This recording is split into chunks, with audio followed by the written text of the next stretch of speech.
우리 전 한번 옆 사람하고 인사 나눴으면 좋겠습니다. 말씀의 은혜 받읍시다. 우리 또 기도 제목을 담아서 이렇게 한번 인사해요. 오늘 말씀 제목이 나는 복 있는 사람입니다 라는 제목인데요, 우리 옆 사람 보면서 축복하는 의미로 당신은 복 있는 사람입니다. 할렐루야. 하나님의 은혜가 가득하고 하나님의 사랑이 풍성한 우리 모든 믿음의 자녀들은 복 있는 사람임에 틀림이 없습니다. 우리가 하나님의 그 무엇보다도 큰 복을 받은 사람들임에 분명합니다. 성경은 복 있는 사람과 복이 없는 사람, 두 종류의 사람들을 기록하고 있습니다. 예수 그리스도 안에 있는 거룩한 사람들과 그렇지 못한 예수 그리스도 밖에 있는 사람을 성경은 아담 안에 있는 사람이다 이렇게 표현하고 있습니다. 고린도전서 15장 22절 말씀에 보면 아담 안에서 모든 사람이 죽은 것 같이 그리스도 안에서 모든 사람이 삶을 얻으리라 라고 말씀합니다. 아담 안에서 모든 사람이 죽은 것 같다. 이것을 우리는 원죄라고 하지. 우리가 태어날 때부터 인간의 사람의 근본적인 것은 죽을 수밖에 없는 죄인이다. 그런데 이 아담 안에 있었던 인생이 예수 그리스도 안에 있는 인생이 되어서 영원한 생명을 얻을 수가 있습니다. 고린도전서 15장 49절에 이렇게 말씀합니다. 우리가 흙에 속한 자의 형상을 입은 것 같이 또한 하늘에 속한 이의 형상을 입으라 했습니다. 그래서 이 땅에 참 많은 사람, 많은 종류의 사람이 있다고 우리가 생각을 하지만 실상은요, 우리 사람의 종류를 나누려면 딱 두 가지로 나누면 됩니다. 예수 그리스도 안에서 하나님의 형상, 영원한 생명을 구원받은 사람이 있는가 하면 반대로 아담 안에서, 아직도 아담 안에서 영원한 죽음을 맞이할 수밖에 없는 인생, 이 두 가지 인생을 나눕니다. 그리고 이 두 가지 인생을 성경 말씀은 이렇게 이야기합니다. 복이 있는 사람과 복이 없는 악인의 삶이다 이렇게 표현하고 있습니다. 의인과 악인으로 구분하고 있습니다. 그리고 의인을 향하여서 복 있는 사람이다 라고 성경은 말씀하시고 그 복 있는 사람에 관한 가장 세밀한 말씀이 오늘 우리가 읽었던 시편의 1편의 말씀입니다. 복된 사람. 시편은요, 사실 복된 사람이 어떤 사람인가에 대해서 늘 강조하고 있는 말씀인데 그 말씀의 첫 편을 이제 복 있는 사람, 의인과 악인에 관하여서 말씀하고 있습니다. 여러분, 하나님을 믿는다라는 것, 하나님을 믿는다라는 것, 우리의 삶에 있어서 행복의 시작이 어디에서 오느냐? 하나님을 믿는 믿음에서 나온다는 사실을 믿을 수 있기를 주님의 이름으로 간절히 축원합니다. 여러분, 시편 1편 1절 2절 말씀 다시 한번 보겠습니다. 복 있는 사람은 악인들의 길을 따르지 아니하며 죄인들의 길에 서지 아니하며 오만한 자들의 자리에 앉지 아니하고 오직 여호와의 율법을 즐거워하여 그의 율법을 주의하러 묵상하는도다 했습니다. 오늘 시편 1편의 1절과 2절 말씀은 복된 사람의 삶의 모습을 말씀하고 있습니다. 사실 우리들의 삶은 굉장히 다양한 삶이다. 한 사람도 똑같은 사람이 없잖아. 아무리 쌍둥이같이 닮았다 해도 하나님께서 신비하게도 우리는 모두 한 사람도 똑같은 사람이 없는 다양한 존재들로 태어났습니다. 그리고 하나님께서 그런 글작품으로 만들어 주셨습니다. 그런데 이렇게 우리의 삶이 다양하고 추구하는 모습도 다양하지만 성경적으로 보면 우리의 삶을 살펴보면 단 두 가지의 관점으로 요약할 수가 있습니다. 쉽게 말하면 우리가 걸어가는 길이 두 가지밖에 없다라는 거예요. 하나는 하나님이 내 삶의 주인이 되어서 살아가는 삶.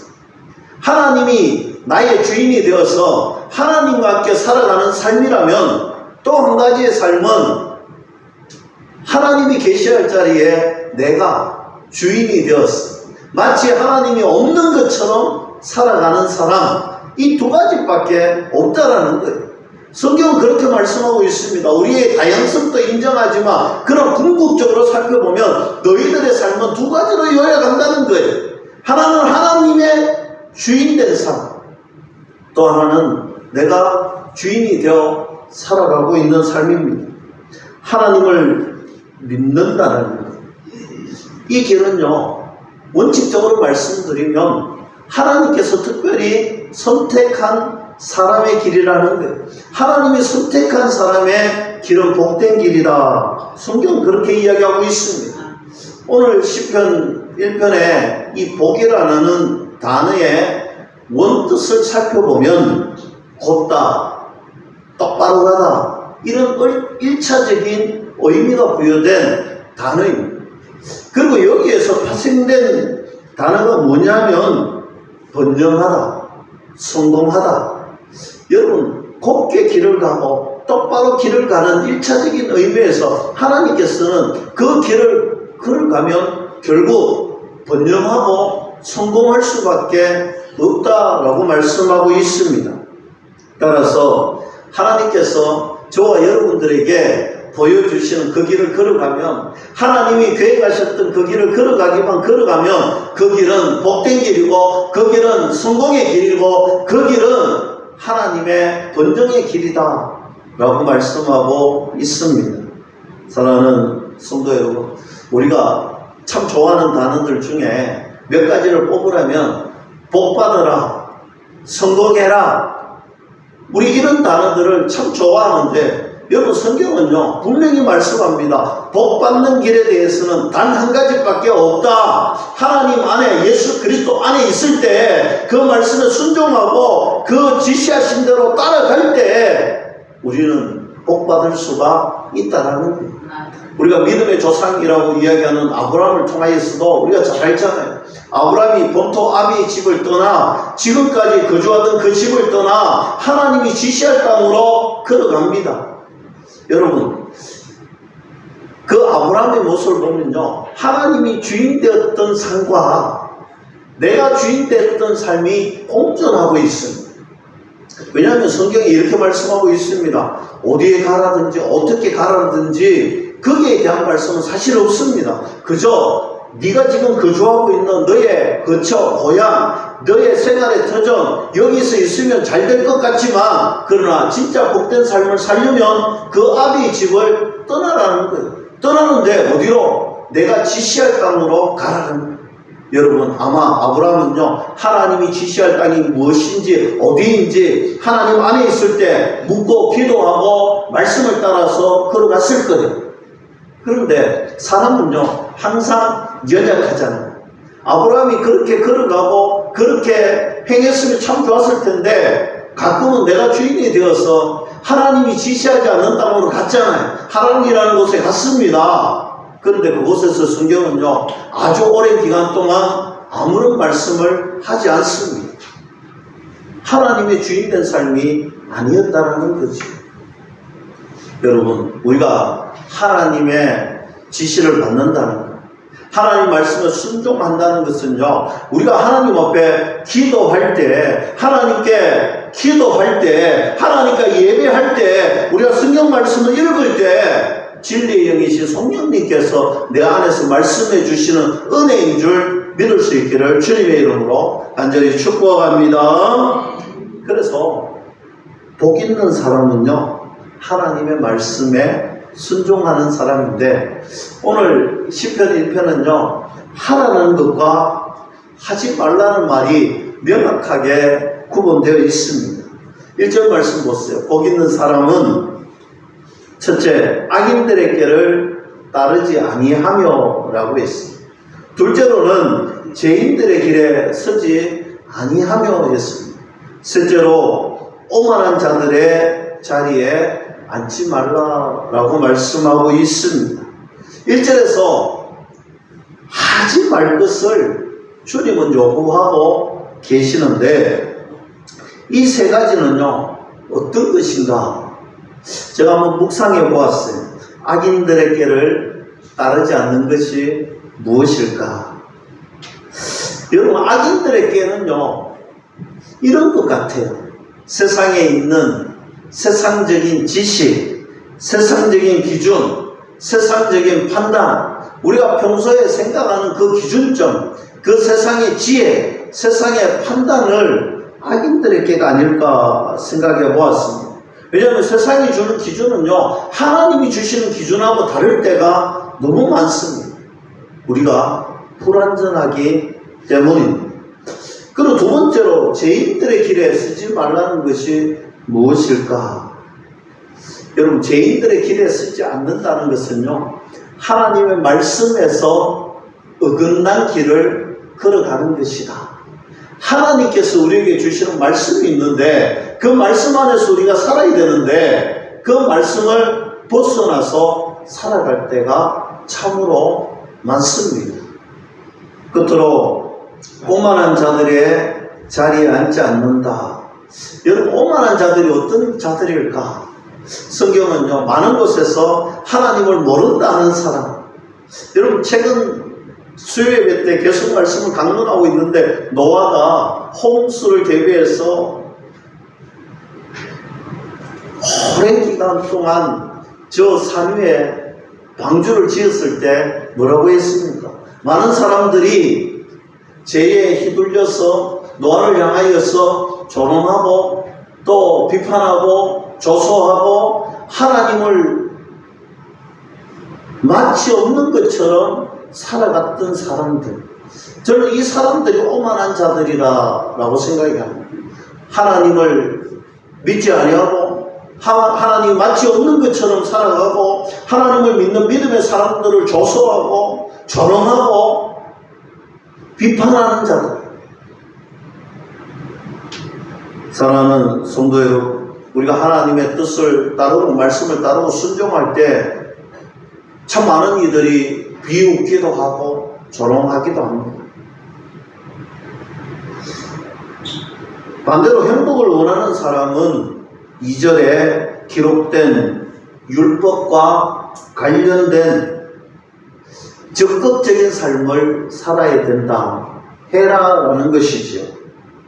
율법은 하나님께서 우리 모든 사람들에게 주신 지침서, 오늘 반드시 따라야 하는 것이다 라고 말씀합니다. 이것을 우리는 하나님의 말씀이라고 총칭합니다. 2절 말씀 보세요. 오직 여호와의 율법을 즐거워하여 그의 율법을 주야로 묵상하는 도다 했습니다. 여러분, 율법을 사랑한다는 것, 율법의 말씀을 사랑한다는 것, 이것은요 우리가 하나님을 사랑한다라는 마음과 행함의 표현인 것입니다. 우리가 하나님을 진짜 사랑한다, 하나님 정말 사랑합니다. 여러분, 사랑하면요 사랑하는 것에 대한 표시가 나고 우리의 표현이 나타나는데, 우리가 하나님을 진짜 사랑한다라고 고백하면요 하나님 말씀을 잘 지키고 따르고 순종해야 되는 것입니다. 여기에서 율법이라는 것은요 토라라고 하는데, 이 토라의 의원은 이런 것입니다. 특정한, 요즘 우리 양궁이 금메달을 많이 따서 참 기쁜데, 여러분 양궁을 탁 쏘면 간역에 탁 꼽히잖아요. 그런 것처럼 토라의 의원은 하나님의 말씀이 이 관역에 꽂혀서 똑바른 길을 걸어가듯이 특정한 지시물을 가리키는 것을 토라의 근원의 말씀입니다. 방향을 모르는 자들에게 올바른 방향을 가르쳐 주는 것, 그렇게 행하는 자들에게 올바른 규범이 무엇인지 교훈해 주는 것, 이것이 바로 토라의 의미입니다. 그래서 우리가 여호와의 율법을 사랑한다는 것, 우리가 하나님 말씀을 사랑한다는 것, 이것은요, 우리가 하나님의 자녀로서 바른 길, 거룩한 길을 걸어간다라는 우리 삶의 순종이 나타나야 되는 것입니다. 하나님의 말씀을 즐거워하고 묵상하는 삶을 사는데, 여러분은 성경 말씀에 묵상한다는 이 단순히 그저 잠깐 생각한다는 말이 아니잖아요. 주야로, 주야는요 낮과 밤이라는 뜻인데, 여기에서 주야로라고 쓰여진 말은 그저 하룻밤, 하루낮 이런 의미로 쓰여진 것이 아닙니다. 하루 종일이라는 말을 넘어서서 일생 동안, 평생 하나님의 말씀을 주야로, 내 평생에 하나님 말씀을 주야로 묵상하고, 그 묵상된 말씀을 기도하고, 기도한 대로 내가 살아가겠노라 다짐하는 것입니다.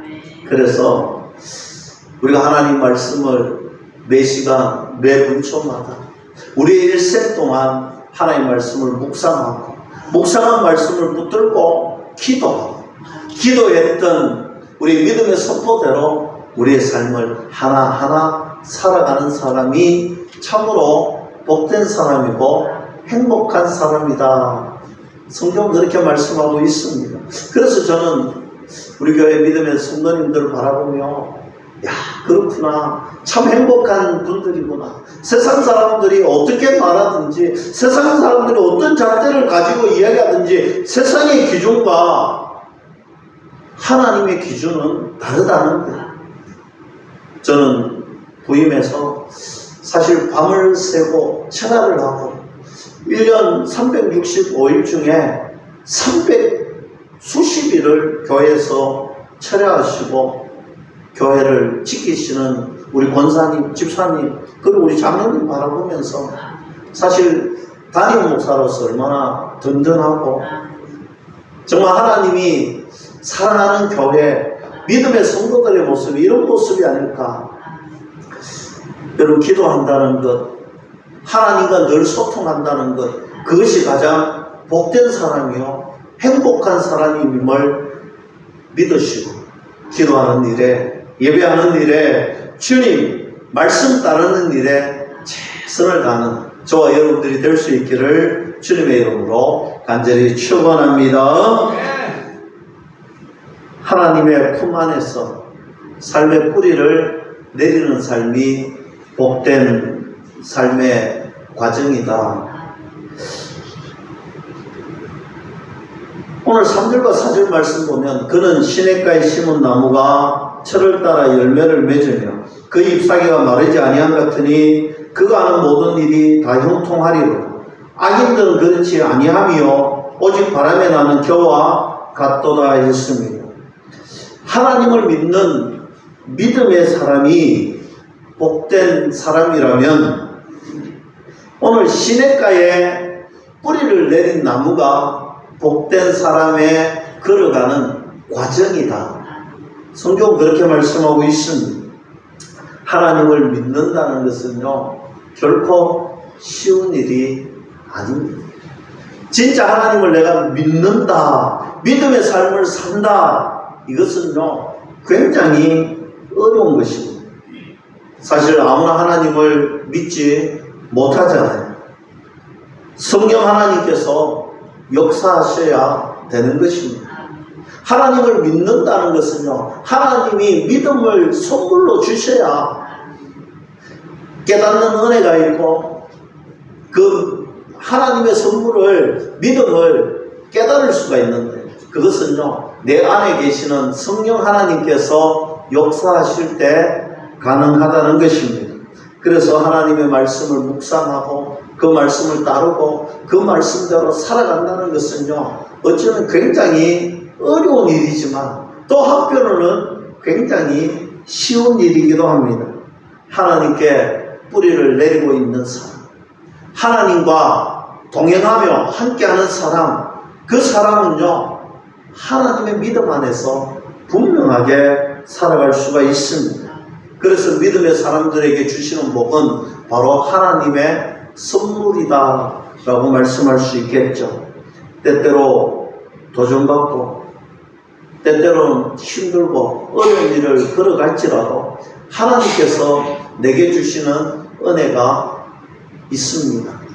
그 은혜를 민감하게 반응하시고 그 은혜에 감사하면요, 또 다른 감사가 찾아오고 또 다른 은혜가 찾아올 줄로 저는 믿습니다. 우리 믿음의 식구들이 하나님께 늘 감사를 발견하는 그런 체험적인 은혜가 있었으면 좋겠다. 나의 능력이 아니라, 우연이 아니라 하나님의 절대적인 은혜인데, 이 은혜는요, 우리가 하나님 안에 뿌리 내려질 때 가능하다. 때로는요, 하나님의 섭리가 너무 높고 너무 깊어서 내 지혜로, 내 상식으로 이해되지 않을 때가 있습니다. 그때마다 우리는요, 갈등하고 속상할 수밖에 없는 거예요. 내 마음이 아플 때가 바로 그럴 때잖아요. 하나님의 섭리가 너무 깊고 너무 높아서 도무지 이해되지 않고 도무지 이것이 믿겨지지 않을 때, 그럴 때도 있습니다. 그러나 하나님은요, 우리에게 언제나 좋은 것 주시는 분이시다. 하나님은 하나님의 자녀들에게 좋은 것 주시는 분이시다. 비록 내가 이해되지 않고 비록 내가 깨닫지 못하여서 속상하지만, 그러나 나는 말씀에 순종하고 하나님 말씀 의지하여서 따르겠습니다. 그러면요, 내가 알지 못하고 내가 깨닫지 못하는 놀라운 은혜를 발견할 수가 있을 것입니다. 하나님 품 안에 뿌리를 내리는 자, 그 잎사귀가 하나님 주신 은혜로 마르지 아니하는 은혜가 있다. 그래서 믿음의 식구들 가정마다 때로는 어려운 일을 당하고 힘든 일을 겪습니다. 지난 주간에도 우리 박 장로님, 우리 올로 장로님 그저 기력이 좀 약하여서 넘어졌을 뿐인데 척추에 골절을 당하였어. 얼마나 아픈지 병원에 입원해 계시는데, 여러분 기도가 필요할 때, 때로는 우리가 이해되지 않는 경우가 많아요. 이 삼복도에 감기 걸리시는 분도 있고 코로나 걸리시는 분도 있고, 얼마나 여러분 힘든 일을 겪을 때, 우리는 어려움을 겪을 때 하나님이 나와 함께 하지 않는 것 같을 때가 있어요. 그러나 여러분, 하나님께서 그 소망의 인내를 통하여서, 연단을 통하여서 그 고통 너머에 있는 기쁨과 감사가 넘치게 해주실 줄로 믿을 수 있기를 주님의 이름으로 간절히 축복합니다. 그러면 하나님께서 인정하시는 삶이 복되고 행복한 삶이 되는데, 우리가 하나님 앞에 언젠가는 서게 되어 있습니다. 그것을 우리는 하나님의 심판대다라고 이야기합니다. 하나님께서 인정하시는 삶이 가장 복된 삶이다. 그 삶은 하나님의 심판대 앞에서 하나님의 자녀로, 하나님 나라의 자녀로 인정받는 순간일 것입니다. 시편 1편의 말씀, 저는 이 말씀을 묵상하면서 가장 떠올랐던 한 사람이 있습니다. 그 사람의 이름은 바로 요셉입니다. 요셉의 인생을 살펴보면요, 참으로 기가 막히는 삶이죠. 여기서 기가 막힌다는 것은 두 가지의 의미를 포함하고 있습니다. 여러분, 하나님이 은혜를 주셨는데 그 은혜를 이야기했더니 형들이 다 자기를 죽이려고 하고, 형들이 자기를 미워하고, 얼마나 외로웠겠어요. 그리고 형들이 정말 죽이려고 할 때, 그리고 형들이 자기를 종으로 팔아버렸을 때, 여러분, 종의 길을 걸어갔는데도 하나님이 은혜 주시니까요, 그 가운데서 탁월한 인생을 살 수 있었잖아요. 그런데 그만하면 됐을 것 같은데 감옥에 가잖아요. 그것도 좋은 하나님의 정말 거룩함을 지키려고 했을 뿐인데, 그런데 한마디도 변명하지 않습니다. 그리고 그 감옥에서도요, 탁월한 은혜로 풀려날 수 있을 것 같은 은혜가 있었잖아요. 그런데 풀려나지 않았습니다. 늘 배신당한 것 같고, 늘 정말 사람들에게 억울한 일을 겪었던 그 요셉의 인생이 결국 총리 대신이 되는 은혜가 있는데, 여러분 그의 삶을 총칭하면 한 가지예요. 하나님께서 함께 하셨기 때문이에요.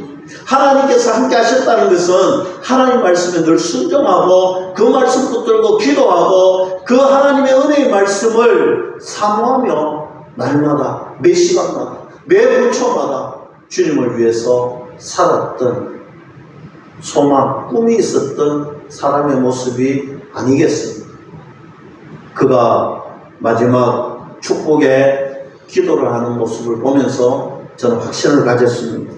창세기 49장 22절에서 26절에 요셉은 무성한 가지 곧 생겼대 무성한 가지라 그 가지가 담을 넘었도다. 할 수 없는 자가 그를 학대하며 적개심을 가지고 그를 쏘았으나 요셉의 팔은 도리어 굳세며 그의 팔은 힘이 있으니 이는 야곱의 전능자 이스라엘의 반석인 목자의 손을 힘입었습니다. 내 아버지 하나님께로 말미암나니 그가 너를 도우실 것이요 전능자로 말미암나니 그가 내게 복을 주실 것이라. 위로 하늘의 복과 아래로 깊은 샘의 복과 젖먹이는 복과 태의 복이로다. 너희 아버지의 축복이 내 선조의 축복보다 나아서 영원한 산이 한없이 같이 이 축복이 요셉의 머리로 돌아오며 그 형제 중 뛰어난 자의 종소리로 돌아오리로다 했습니다. 요셉의 생애처럼 오늘 본문 6절 말씀은 두 가지의 길에 의로웠던 삶을 살았던 모범적인 삶을 이야기하고 있습니다. 의인들의 길은 하나님께서 인정하시나 악인들의 길은 결국 망한다는 것입니다. 그리스도 안에 있을 때, 그의 말씀 안에 있을 때 우리는 순종할 수가 있습니다. 악인들은 하나님의 의를, 하나님의 도를 모른다. 마치 없는 것처럼 살아갑니다. 그런 사람들의 길을 걸어가는 자들이 참으로 많이 있습니다. 우리가 2024년도를 시작하며 태신자를 작정하고 기도하고 있습니다. 실상은 하나님을 모르는 이들이죠. 아직 하나님을 만나지 못한 사람들입니다. 그 길은요 결국 망한 인생길이에요. 여러분 우리가 태신자를 작정하고 기도하고 이제 가을이면 그들을 초청할 텐데, 여러분 우리가 예수 그리스도의 마음 그 사랑으로 그들을 품어야 돼요. 그 길은 죽음의 길, 영원한 길, 이 나그네 인생길 같은 이 길에서 아무리 행복하면 뭐 하겠습니까? 영원히 죽는다는, 영원히 죽는다는. 여러분 얼마나 슬프고 그들을 생각하면 마음이 아픕니다. 우리가 걸어가는 이 길이 정말 의인의 길이고 복된 길이라는 것을 여러분들이 믿는다면, 이 길이 가장 행복한 길이라고 믿는다면 우리 주변에 있는 이웃과 가족들, 내 삶의 공동체에 속해져 있는 죽어가고 있는 수많은 영혼들을 향한 거룩한 열정들이 부리듯이 일어나고 그 구령의 열정이 우리 가슴을 사로잡아야 되지 않겠습니까? 우리가 이처럼 시편의 말씀을 살아갈 수 있는 유일한 비결이라면 그것은 바로 우리의 삶을 주님께 양보할 때 가능합니다. 우리가 가지고 있는 모든 것들, 내가 누리고 있는 이 모든 것들이 주님의 주신 것인데 내 거인 양 살아가고 있잖아요.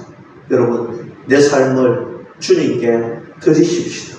주님께 내 삶을 양보합시다. 그러면요 주님이 저와 여러분들을 통하여서 복되게 하실 뿐만 아니라 내가 생각하지 못했던 것까지 누리는 은혜가 있습니다. 먼저 그의 나라와 그의 일을 구하라. 그리하면 이 모든 것을 너희에게 더하여 주시겠다고 약속하셨던 주님, 그 주님의 신실한 약속이 이루어질 줄로 저는 믿습니다.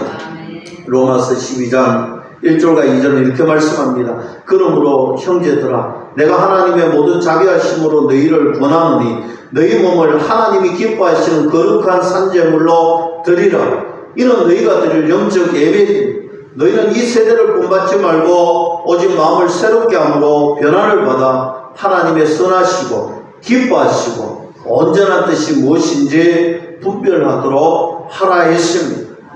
하나님의 은혜가 저와 여러분들의 삶 가운데 풍성해지고 저와 여러분들의 삶 가운데 하나님의 기적의 은혜가 체험되는 그런 놀라운 일들이 일어날 수 있기를 주님의 이름으로 간절히 축원합니다.